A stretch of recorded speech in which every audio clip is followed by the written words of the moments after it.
When Daniel Reeves got the phone call from the attorney's office, he thought it was a mistake. He wasn't used to hearing the word inheritance next to his name.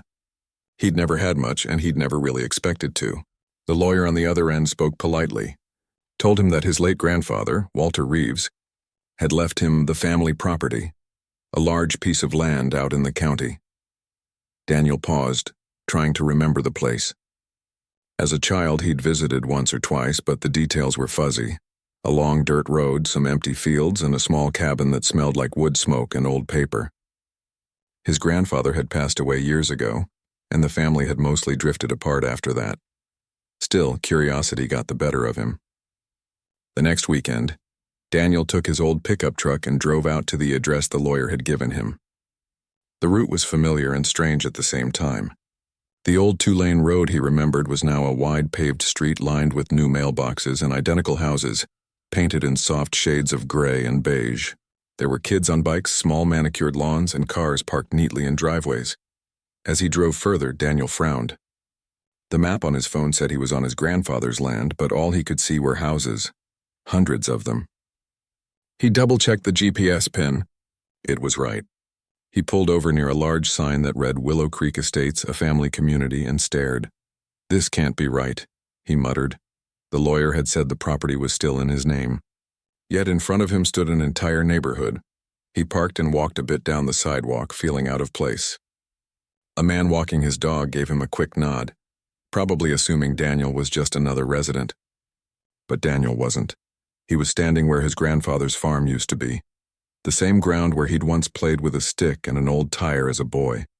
Only now it was covered in rows of homes, driveways, and fences. He felt a strange pull between disbelief and anger. How could anyone build here without permission? Daniel called the county assessor's office the next day. The woman who answered was polite but confused. She pulled up the property ID number from the paperwork the lawyer had sent. There was a long pause on the other end. "Sir," she said carefully, "according to our records, this parcel, all 112 acres of it, is still under the Reeves family trust. It hasn't changed hands in nearly a century." Daniel blinked. "You mean no one ever sold it?" "No, sir. It's still yours. That didn't make sense." He thanked her, hung up, and immediately began searching online. He found a website for the Willow Creek Homeowners Association. The development had been built about 10 years ago. 156 homes, a clubhouse, playgrounds, and a small artificial lake. The HOA managed everything, from the landscaping to neighborhood events. But as he scrolled through the site, one thing was missing: any mention of the original landowner.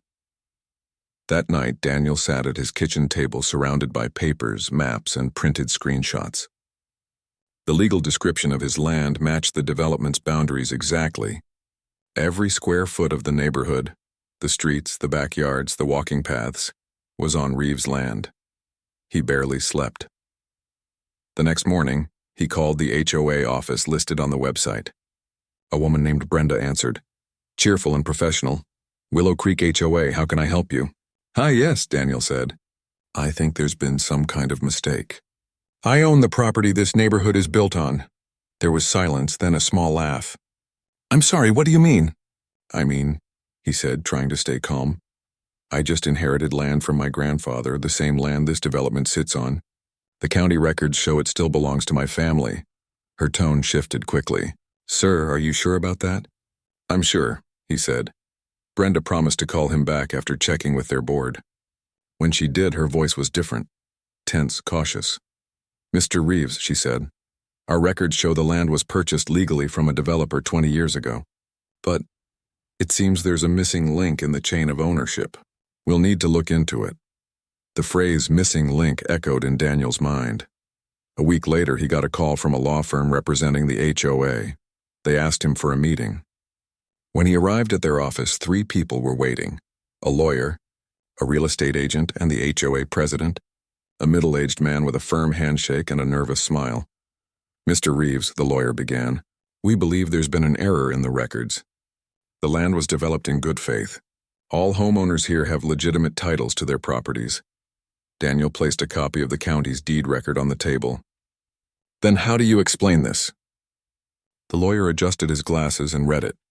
The room went silent. The signature at the bottom was unmistakable: Walter Reeves, 1924.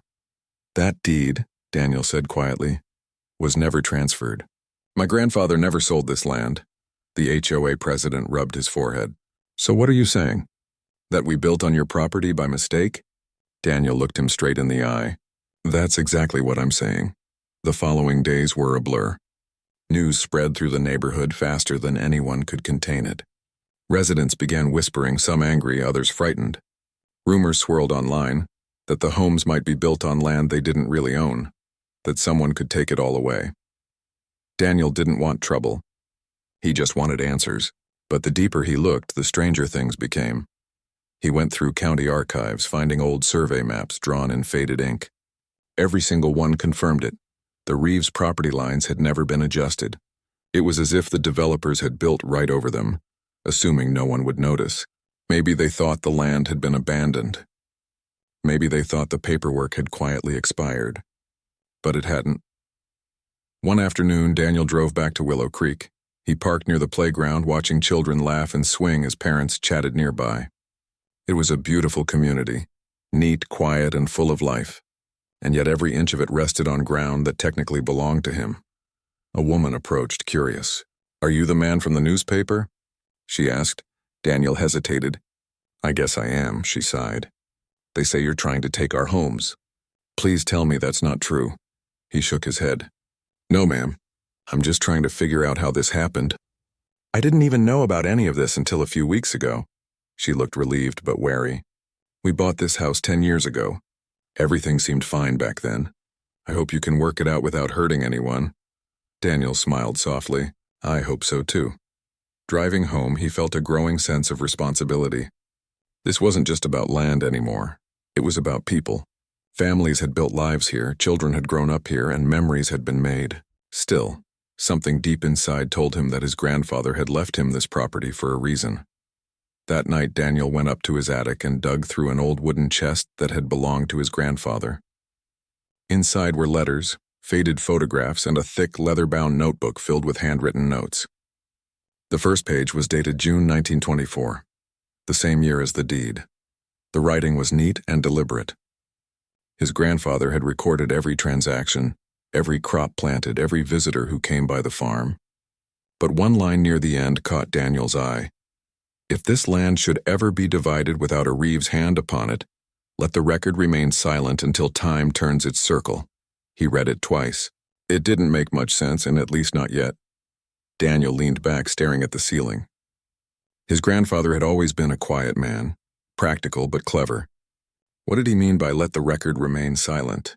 Could there be something hidden in the paperwork, some clause, some old legal trick that no one had noticed? The next morning, Daniel took the notebook to the attorney who had handled the inheritance. The lawyer flipped through the pages carefully. This is very interesting, he said. Your grandfather seemed to have known quite a bit about property law. Some of these notes refer to reversionary clauses, old legal terms that basically mean land can revert to the original owner under certain conditions. Daniel's eyes widened. Revert? Like, come back to the family? Exactly, the lawyer said. If a developer built on this land without proper transfer, it's possible your ownership still stands. And depending on what's written in these old documents, there might be more to it than that. Daniel felt a chill run down his spine. He left the office holding the notebook like a piece of treasure, unaware that it contained the first clue to a century-old secret his family had left behind. A secret that would soon turn the entire neighborhood upside down. For now, though he only knew one thing, the land everyone thought was theirs had never stopped belonging to him. Daniel sat in his truck outside the courthouse watching the morning traffic pass by.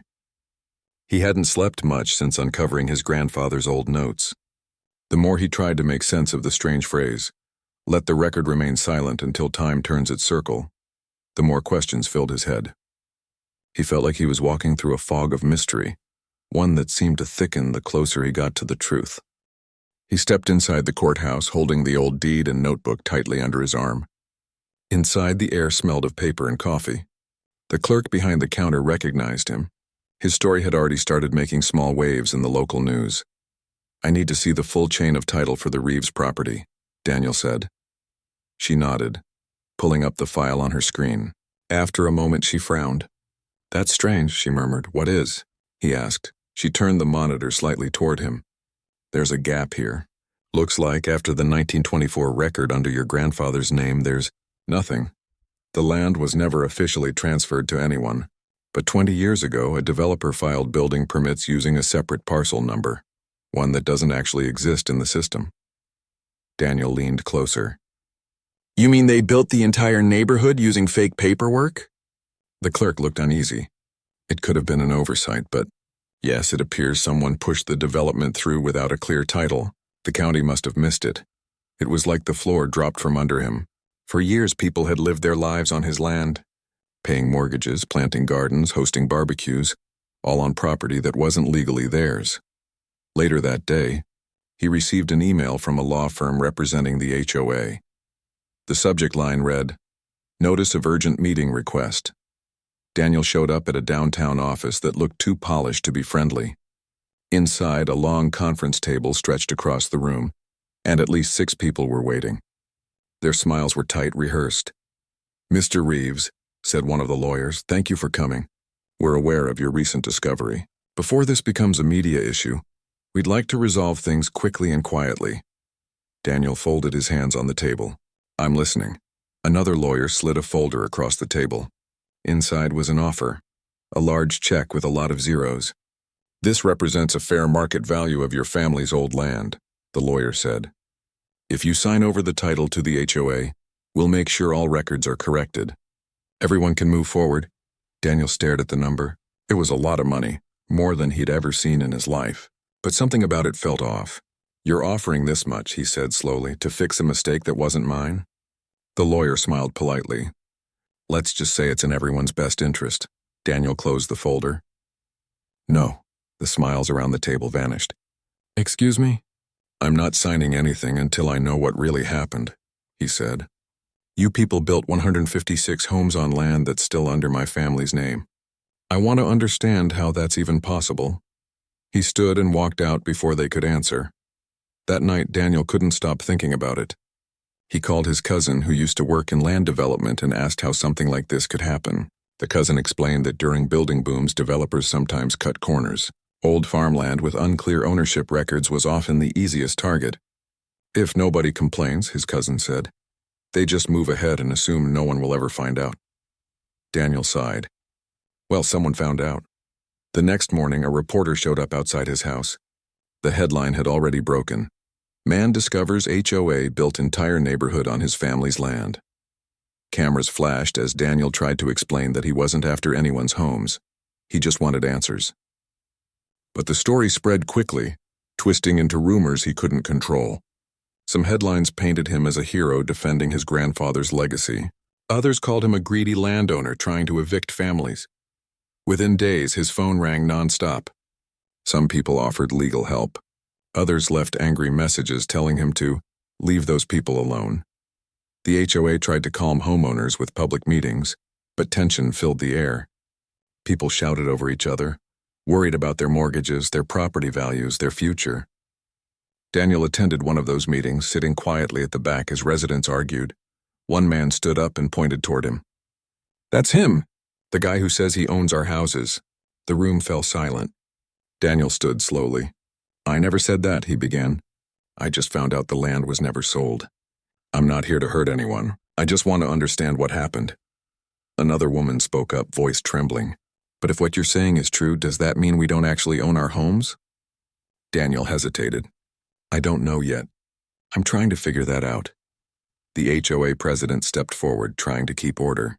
"Everyone, please. We're working with lawyers and the county to resolve this. There's no need for panic." But panic was already spreading. After the meeting, the president pulled Daniel aside. "You've made a mess, Mr. Reeves," he said quietly. "These people are terrified. The last thing this community needs is a legal war." Daniel looked him in the eye. "Then help me find the truth. If you got nothing to hide, we'll solve this together." The man didn't answer. Days turned into weeks. Lawyers went back and forth, digging through ancient records, deeds, and permits. Meanwhile, Daniel kept going through his grandfather's notebook, hoping for another clue. One evening, as he flipped through the back pages, he noticed something he hadn't seen before. A folded piece of yellowed paper tucked between the last pages. He unfolded it carefully. It was a copy of an agreement written in formal, old-fashioned handwriting. The top read, "Reversion Clause, Reeves Property, 1924. Daniel read slowly, his heart pounding. The document stated that if the land was ever divided or developed without written consent from a living Reeves heir, ownership of all property built on it would legally revert to the Reeves family after 100 years from the date of the original deed. The date on the document was June 3, 1924. It was now June 2024. Exactly 100 years later, Daniel sat back stunned. His grandfather hadn't just written poetic notes. He'd built a legal safeguard into the land itself, a trap for anyone who tried to exploit it. And somehow, after a full century, the clause had quietly activated without anyone realizing it. The next morning, Daniel took the paper to his lawyer. The man read it twice, then looked up, eyes wide. "If this holds up in court," he said, "you don't just own the land. You technically own everything built on it." Daniel blinked. "The houses too?" "Yes," the lawyer said softly. "Every single one of them." The room went quiet. Daniel felt dizzy. He hadn't wanted this. He just wanted to protect his family's name, not become the owner of an entire neighborhood overnight. "Can the homeowners lose their houses?" he asked. The lawyer sighed. "Legally, if the clause is valid, yes. But this is complicated. Courts might find a way around it, especially since innocent people live there. Still, the HOA is in serious trouble." As word spread, chaos broke out in the neighborhood again. Homeowners demanded answers from the HOA, shouting at meetings and calling for resignations. Some blamed Daniel, others blamed the developers. Reporters camped outside his driveway again. Through it all, Daniel stayed quiet. He didn't want to be the villain in anyone's story, but he also couldn't ignore what his grandfather had done. This wasn't just a clerical error anymore. It was a deliberate design, a 100-year-old time bomb hidden in plain sight. One evening, he drove out to the old boundary where a single oak tree still stood, one of the few things left from his grandfather's farm. He stood there in the twilight, looking over the rooftop stretching across the land. He imagined his grandfather writing that clause a century ago, thinking of the future, trying to protect something he believed mattered. Maybe he'd known that one day, someone would try to take what wasn't theirs. Now it was up to Daniel to decide what to do with that power. He looked at the houses, families sitting down for dinner, lights glowing in the windows, and he felt the weight of it all pressing on him. This wasn't just a legal battle anymore. It was a question of what was right. He didn't know how, but he was sure of one thing. He couldn't just take away what others had built their lives around, still. Deep down, he also knew the truth couldn't be buried again. The land had spoken, and it was calling for justice, one way or another. Daniel never thought his grandfather's old notebook would change his life. But ever since he found that hidden paper tucked inside its back pages, everything felt different. It wasn't just about ownership anymore. It was about legacy, and the strange foresight of a man who had somehow predicted trouble 100 years before it came. For days, Daniel couldn't stop rereading that document, the reversion clause. The handwriting was clear, the language old but powerful. It stated that if anyone developed the land without permission from the Reeves family, the entire property and anything built on it would automatically return to family ownership 100 years after the original deed. The date had already passed. The time had come. His lawyer confirmed it was legitimate. Old as it was, the clause was legally binding. It had survived a full century of paperwork, construction, and county records. Somehow, through all the years of oversight and confusion, that clause had stayed quietly in the background, waiting. Now, it had come alive. When the news broke that the clause was real, everything exploded. Local news channels ran the story nonstop. Some called it the Century Clause mystery. Others simply called it the Reeves land scandal. People were fascinated. A forgotten legal trap, hidden for 100 years, now threatening to undo an entire neighborhood. Reporters camped outside Daniel's house again. Microphones appeared in his face everywhere he went. They wanted sound bites, headlines, quotes that made the story bigger than life. But Daniel wasn't interested in fame. All he wanted was clarity and peace. Meanwhile, inside Willow Creek Estates, panic grew. Families called their banks, real estate agents, even City Hall, desperate for answers. The HOA held emergency meetings almost every night. The same question hung in the air. If Daniel Reeves owns the land, do we still own our homes? Lawyers argued over the fine print. Some claimed the reversion clause was too old to matter. Others said it was ironclad. The county didn't want to take sides, and Daniel, caught in the middle, was suddenly the man everyone talked about but few tried to understand. One afternoon he received an unexpected visitor. An elderly woman knocked on his door holding a small folder. She introduced herself as Mrs. Fletcher, a retired paralegal who had worked in the county recorder's office decades ago. "I remember your grandfather," she said softly. "He came by here often, back when this place was nothing but farmland. He used to talk about his land like it was a person, something alive that needed care. He said it wasn't just property. It was history." Daniel invited her in and made tea. She opened her folder and pulled out a faded carbon copy of an old letter. "I kept this," she said, "because it felt important at the time." The letter was from Walter Reeves, dated 1925, a year after the deed was written. It was addressed to a local judge, confirming that a private clause had been filed separately, to be sealed in the court's archives.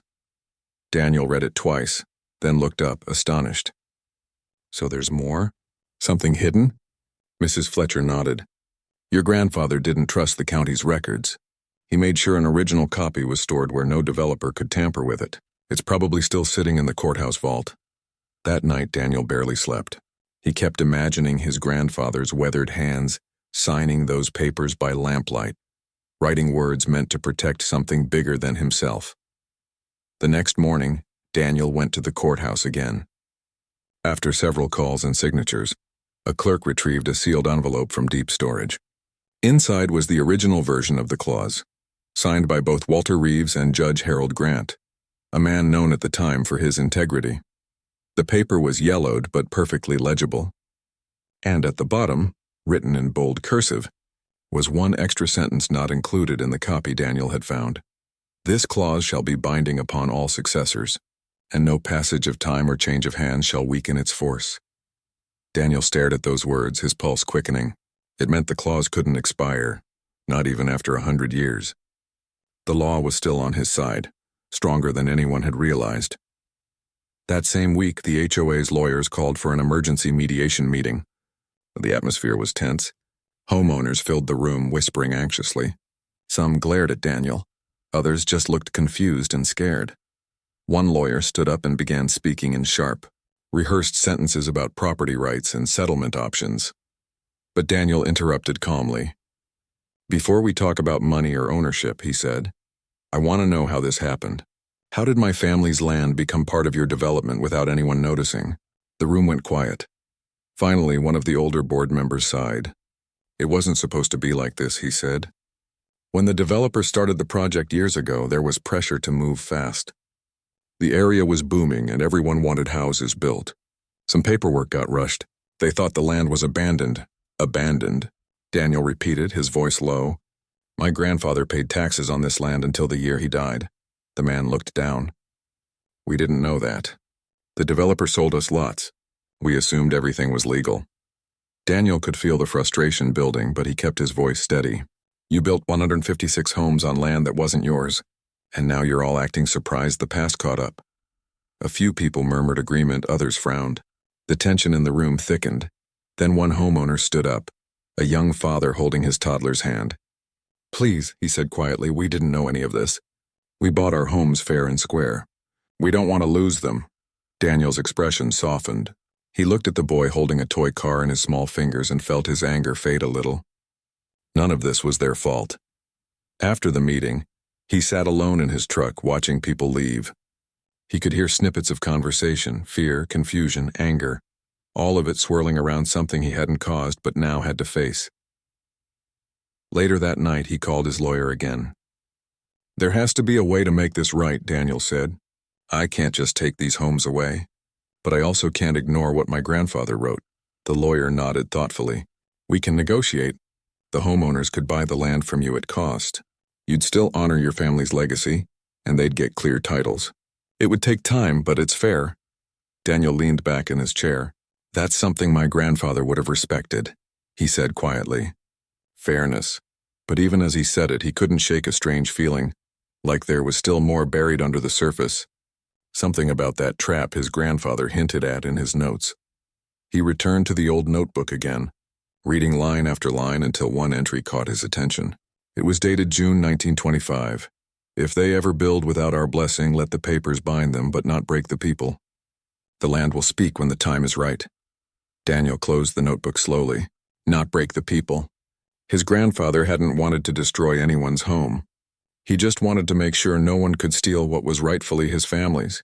Maybe this wasn't a curse. Maybe it was a test. The next few days, Daniel worked with his lawyer to prepare a plan. They drafted a proposal to form a community land trust, something that would allow homeowners to stay while also recognizing the land's original ownership. It was complicated, but it was honest. When he presented it to the HOA board, there was silence at first. Then slowly the room erupted in applause. Relief washed across faces that had been tense for weeks. For the first time since this nightmare began, people smiled at Daniel instead of glaring. Some even thanked him. But while that meeting ended with hope, Daniel knew the story wasn't over yet. The more he uncovered about his grandfather's legal brilliance, the more he realized that old man had left more than just one safeguard.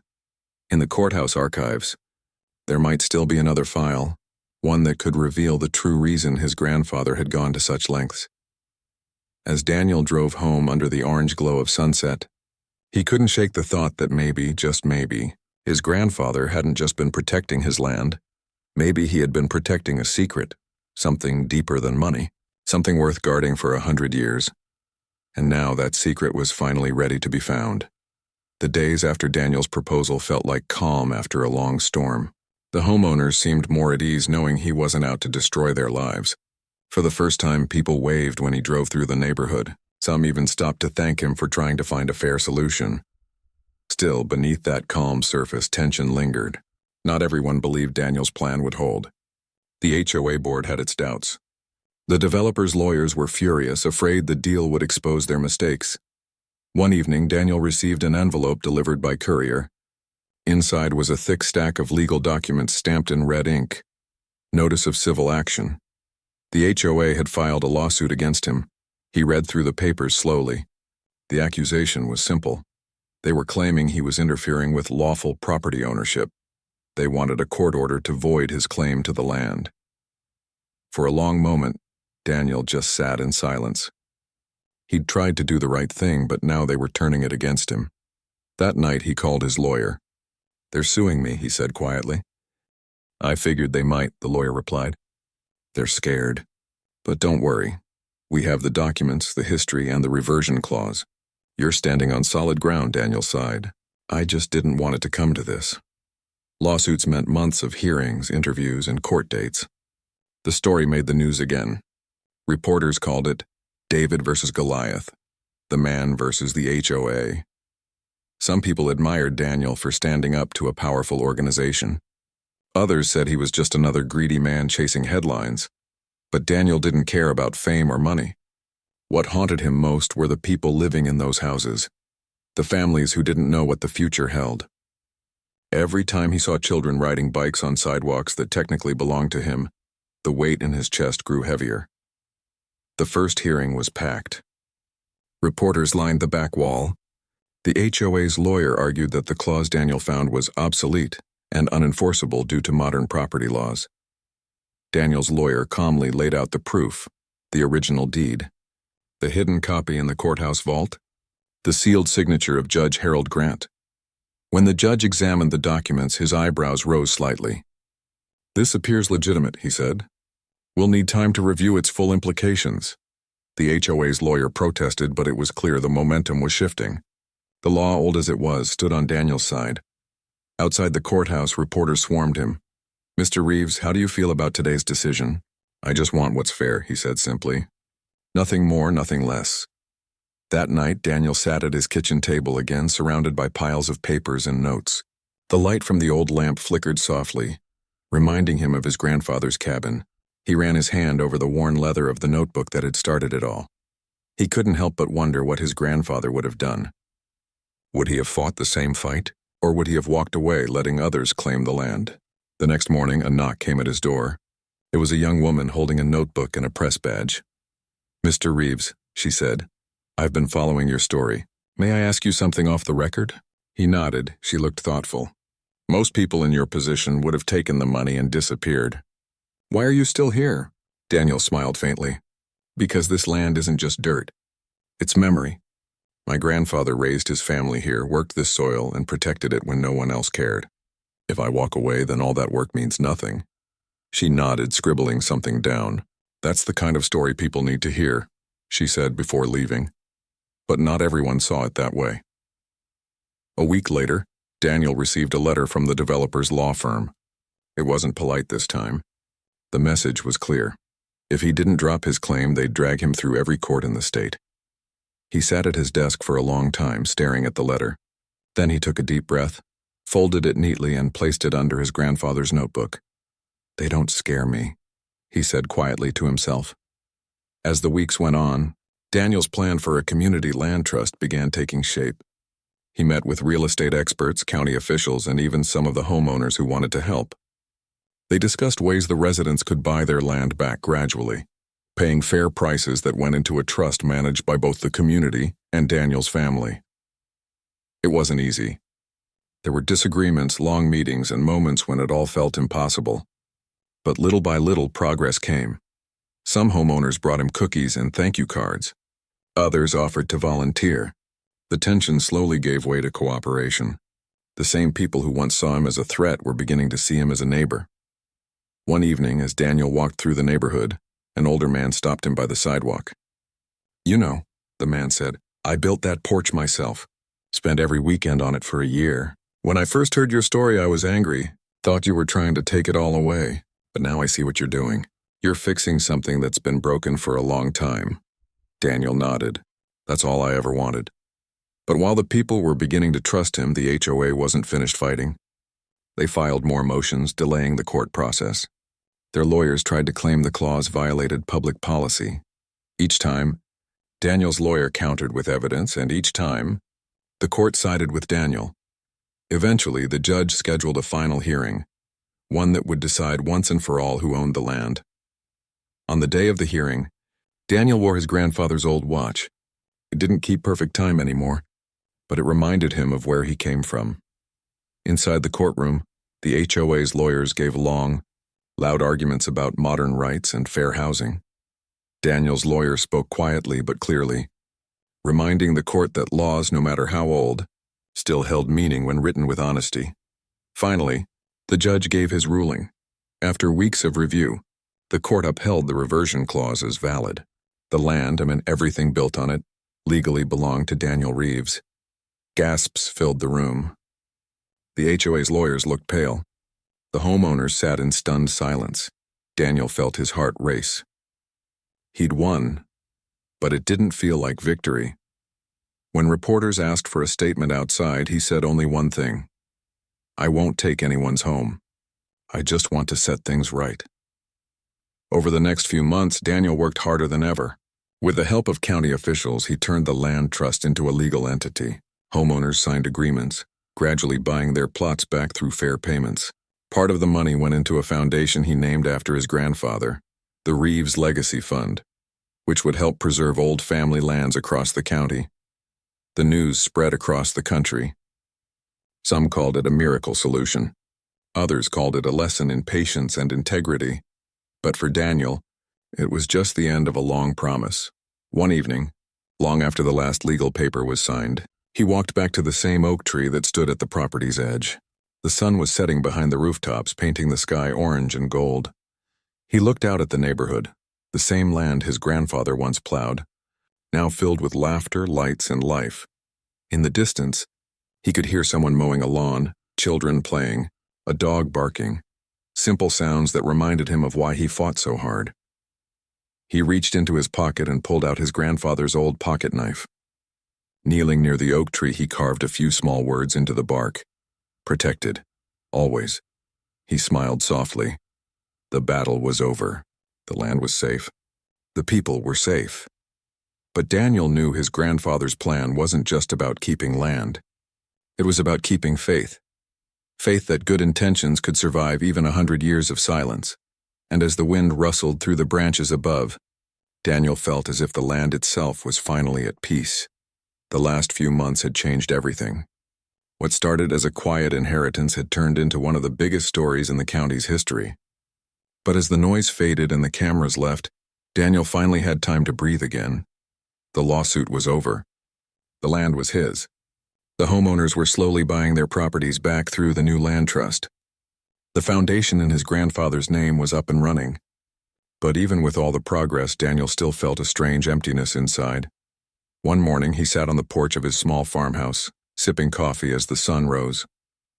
The air was crisp and clear, the kind of morning that carried a quiet peace. Across the fields, he could see the rooftops of the new houses glinting in the light. Just a year ago, he would have looked at them with anger or disbelief. Now he saw something different, a community. Families waking up, kids waiting for school buses, people starting their day without fear of losing their homes. He smiled faintly. "We did it, Grandpa," he whispered under his breath. Later that day, he drove into town for a meeting at the community center. It was the first official gathering since the court's decision. The homeowners had invited him to speak, and although Daniel wasn't fond of attention, he agreed. When he walked into the hall, people clapped. It was a small thing, but it made him stop for a second. He wasn't the stranger they once feared. Now they saw him as part of their story, maybe even the reason they still had homes to live in. A woman from the crowd raised her hand. "Mr. Reeves," she said, "I just wanted to thank you. My husband and I were terrified when we heard about the lawsuit. We thought we'd lose everything. But you didn't take anything from us.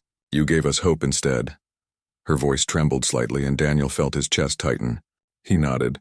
"You don't need to thank me," he said gently. "Your homes are built on land that has a long history. My family wanted to protect it, and now it's yours to protect too."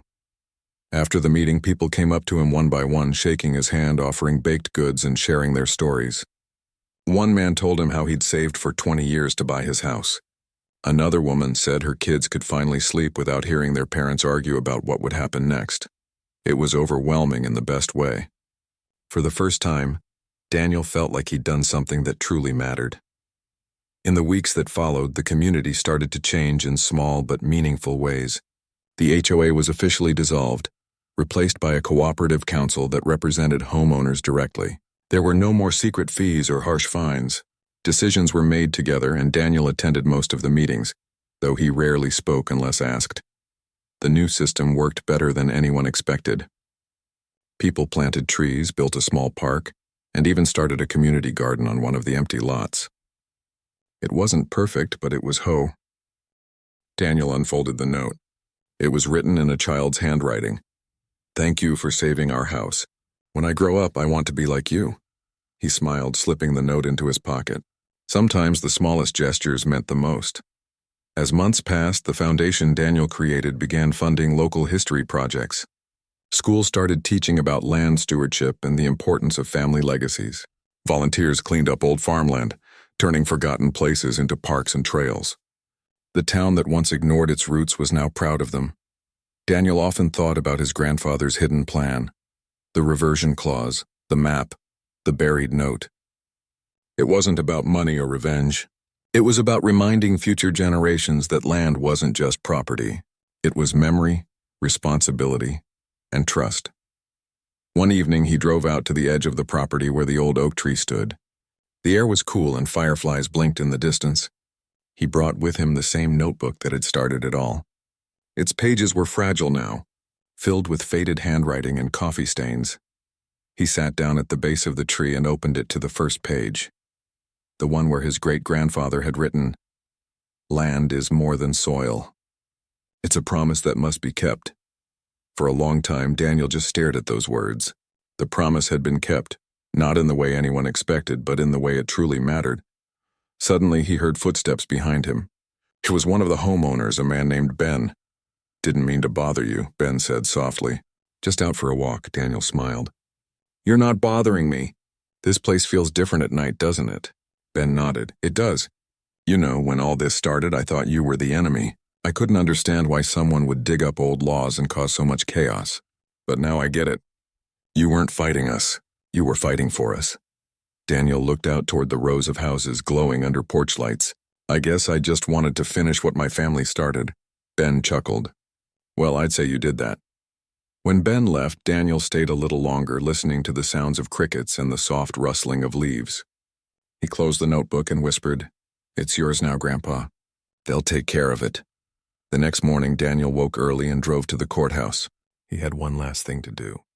He handed a sealed envelope to the clerk and asked her to file it with the property records. Inside was a letter and an updated copy of the trust agreement. In the letter, he wrote, "This land belongs to the community now. No one person owns it. No company, no board, no single name. It belongs to everyone who calls it home, today and tomorrow." When he walked out of the courthouse, he felt lighter than he had in years.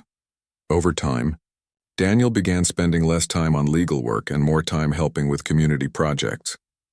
He volunteered at the school, shared stories about the old farmland, and even taught kids how to plant vegetables. He never made speeches or sought recognition. He just quietly did what needed to be done. The town began calling him the man who gave the land back. He never corrected them, though he knew the truth. The land had never really left his family's care. It had just been waiting for someone to remember what it stood for. Years later, when the Reeves Legacy Foundation celebrated its 10th anniversary, Daniel stood at the edge of the park named after his grandfather. Children ran through the grass. Parents sat under the shade of the same oak tree. A small plaque near the tree read, "Dedicated to those who protect what others forget." As the crowd gathered, the mayor gave a short speech about how one man's patience and integrity had changed the town. But Daniel barely listened. He was watching the people, the laughter, the peace, the life growing where there had once been conflict. After the ceremony, an elderly woman approached him and said, "Your grandfather would be proud." Daniel smiled. "I hope so. I just followed his map." That night he went back home and opened the notebook one last time. On the final page in his own handwriting he wrote, "Legacy isn't about what we keep. It's about what we give back." He closed the book, set it gently on the shelf beside an old photograph of his grandfather, and turned off the light. The land outside rested under the moonlight, quiet, steady, and free. The trap his family had set 100 years ago had turned into something far more powerful. It had become a lesson, one that would outlive them all, and in that stillness Daniel knew the story was finally complete.